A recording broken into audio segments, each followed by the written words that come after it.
것이라 주님의 세계는 정말로 내가 나갔고 솔직할 수 있는 곳. 최근에 이제 상식이라는 얘기를 많이 하게 돼요. 양심이라는 네. 말도 하게 되고. 근데 그 상식과 비상식으로 얘기를 하면 왠지 이 사태가 명료해 보이기도 해요.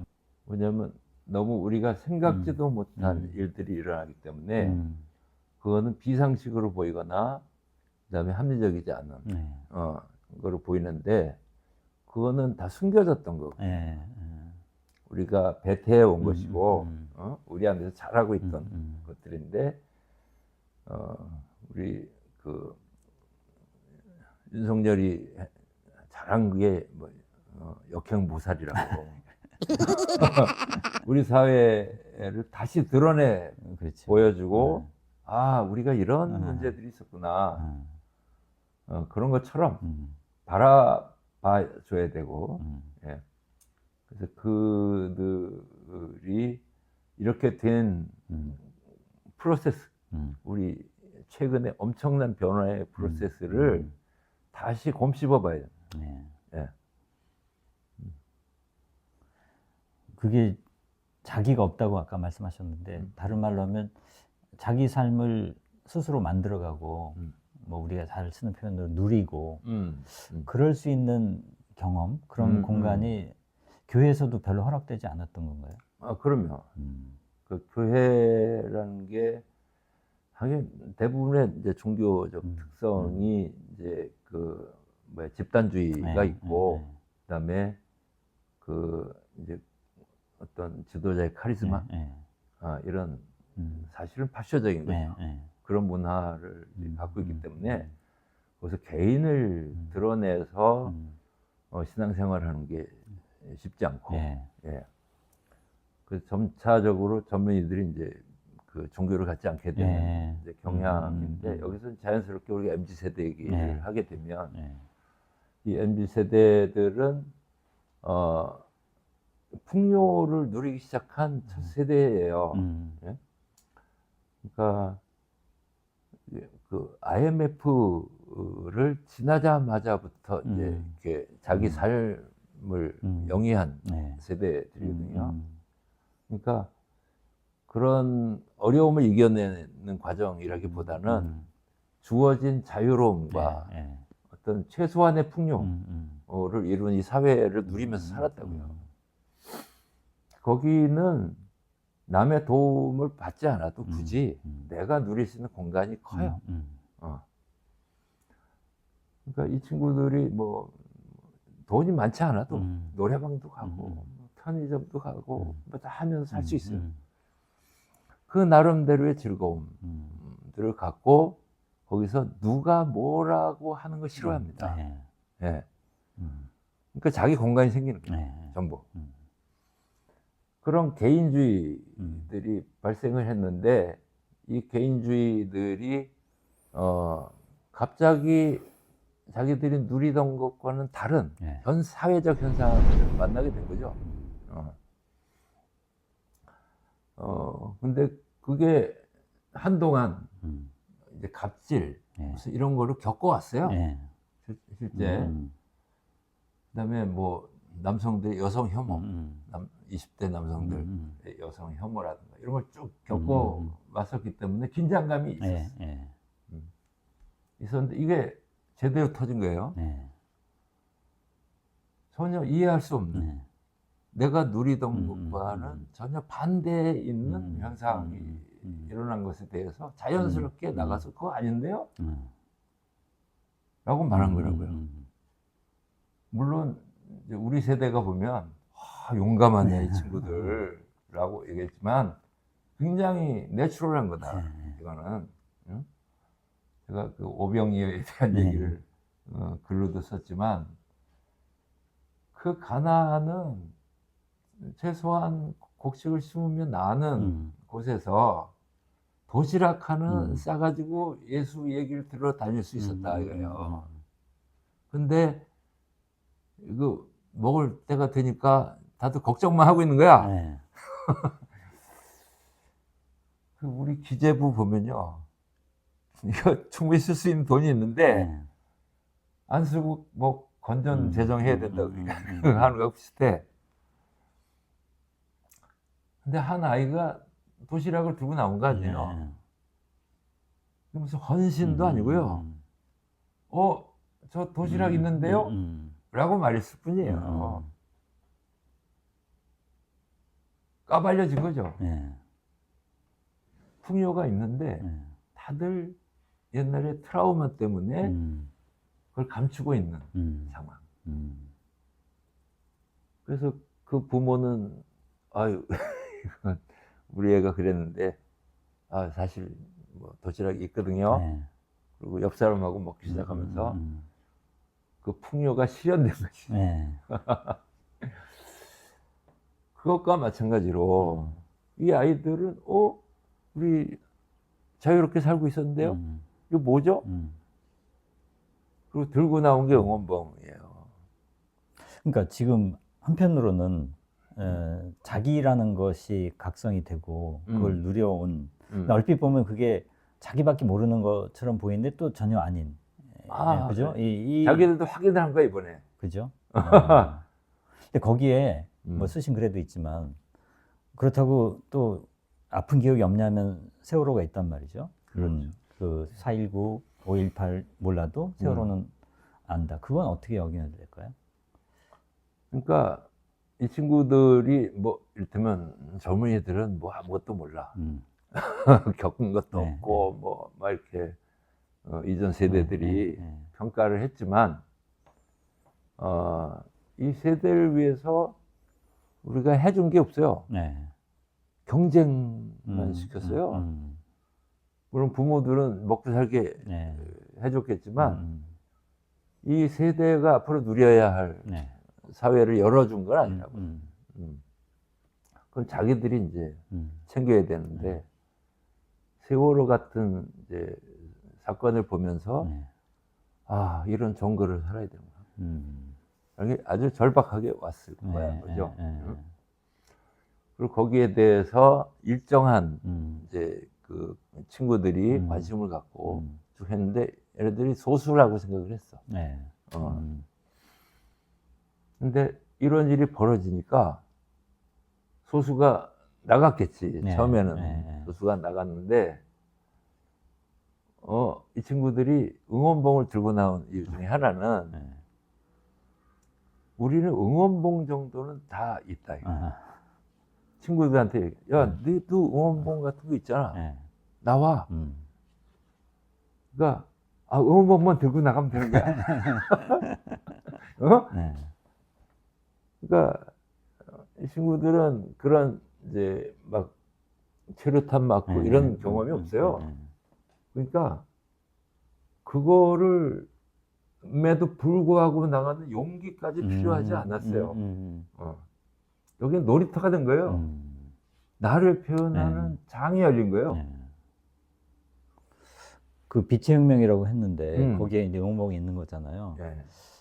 그 기원을 가보면 빛의 아주 최초에는 3.1운동 때 횃불이 있고 뭐 한때 화염병도 있고 그 다음에 촛불도 있고 하는데 그 변화는 어떻게 읽어야 될까요? 그러니까 그 뭐 3.1운동 때는 사실은 아무것도 없었죠. 근데 이제 비폭력주의를 채택을 했어요. 이건 우리 한 DNA에 있는 평화주의라고 봐야지. 그게 무기였다고 생각해요. 아무것도 없었어. 태극기가 있었지만 그거 뭐 처음으로 본 거기도 하고. 그 다음에 이제 이 군부하고 이제 부딪힐 때는 군부의 속성하고 똑같아지는 거죠. 전쟁이죠. 그러니까 화염병하고 뭐 이런 물리적인 힘을 가진 걸로 이제 대응을 해야 했다면 촛불로 오면 그런 그 이것도 이제 베이비 붐 세대란 말이에요. 그러니까 이 사람들도 풍요를 겪었어요. 어떤 의미에서 겪고 나름대로 삶을 스스로도 영위할 수 있다는 것 같고 문화적 경험들을 하고 살기 시작한 사람들이에요. 이 사람들은 물리적인 것만으로 세상이 움직인다고 생각하지 않아요. 그래서 상징을 들고 나온 거죠. 아, 상징. 네. 촛불이라고 네, 하는 네. 위험하지 않은 상징을 비폭력주의하고 통하는 어떤 것을 네. 회복한 거죠. 네. 회복하고 이것이 어떤 지도력에 의해서 네. 조직이 되는 게 아니고 음. 조직이라는 건 되게 그렇잖아요. 누가 힘찬연설을 음. 해가지고 선동을 하고 뭐 이래야 되는 건데 그런 게 아니라 상징을 드니까 나도 그래 네. 라고 하는 소통이 네. 벌어진 거예요. 문화적 소통에 의해서 정치적인 힘을 발휘하게 된 경험을 한 거죠. 그리고 효능감을 얻었고. 근데 그 다음 그룹으로 가면 이게 그런 상징 정도가 아니고 실제 자기들이 쓰던 거예요. 그 콘서트에 가면 자기가 좋아하는 가수가 분명히 있고 그 가수가 갖고 있는 스타일에 대한 지지인 거예요. 그럼 그 스타일에는 뭐예요? 나의 스타일. 그렇지. 내가 지지하는 스타일이잖아. 그럼 그 스타일을 지키는 응원봉이에요. 아주 구체적인 행위의 경험이 있고.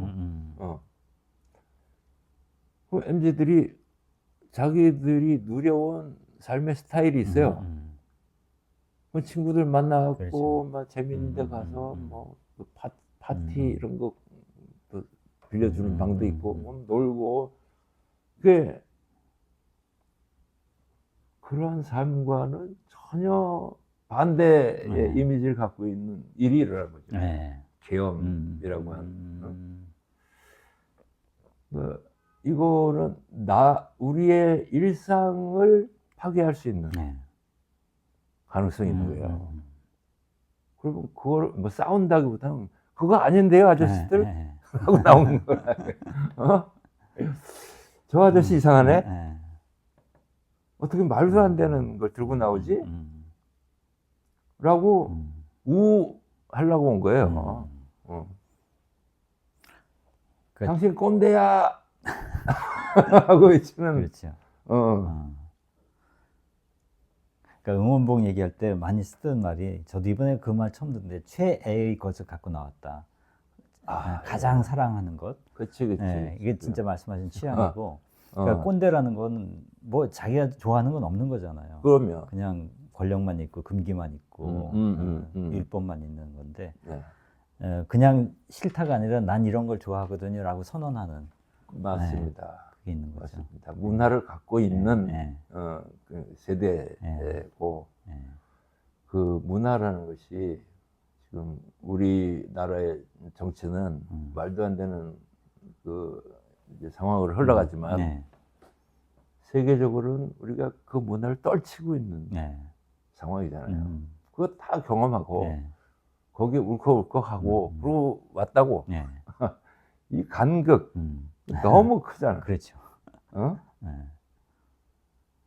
그게 힘들어요. 나도 유튜브 볼 때마다 힘들어. 한쪽은 그렇죠. 납득할 수 없는 상황이 일어나고 한쪽은 너무 자랑스러운 일들이 일어나고 그게 동시에 뜨는 거예요. 그렇죠. 그게 언젠간 터지는 거죠. 그 외국에서 한국을 랜드 오브 모닝 고요한 아침의 나라라고 쭉 해왔는데 이번에 바뀌었대요. 랜드 오브 모닝 서프라이즈라고. 진짜 넷플릭스 드라마보다 훨씬 더 드라마틱한 일들을 계속 우리가. 그러니까 우리가 응원봉을 든 것이 이 세계에 빛을 던진 겁니다.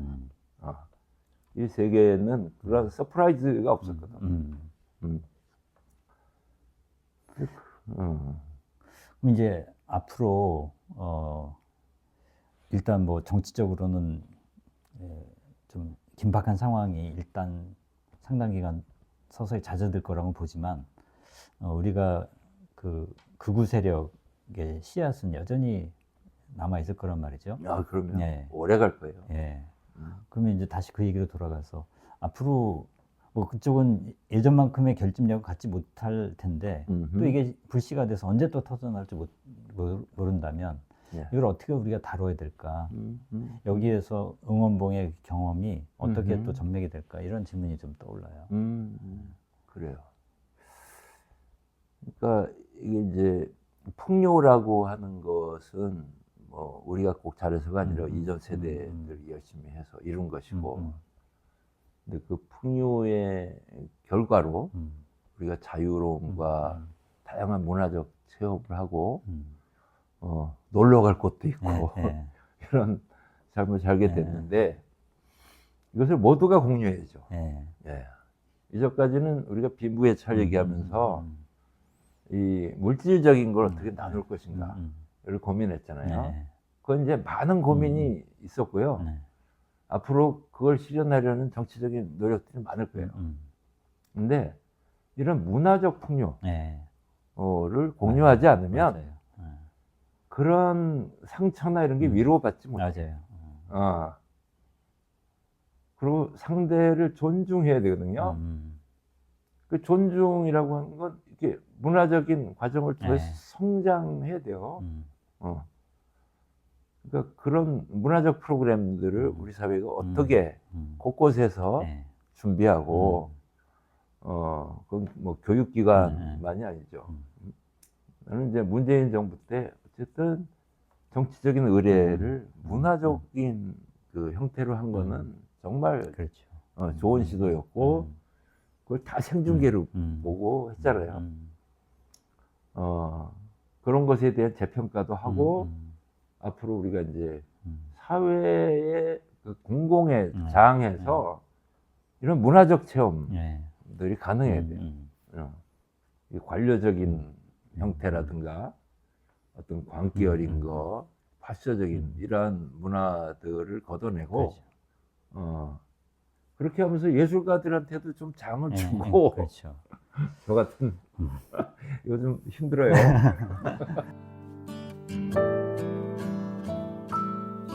참 아름다운 곳이라 주님의 세계는 정말로 내가 나갔고 솔직할 수 있는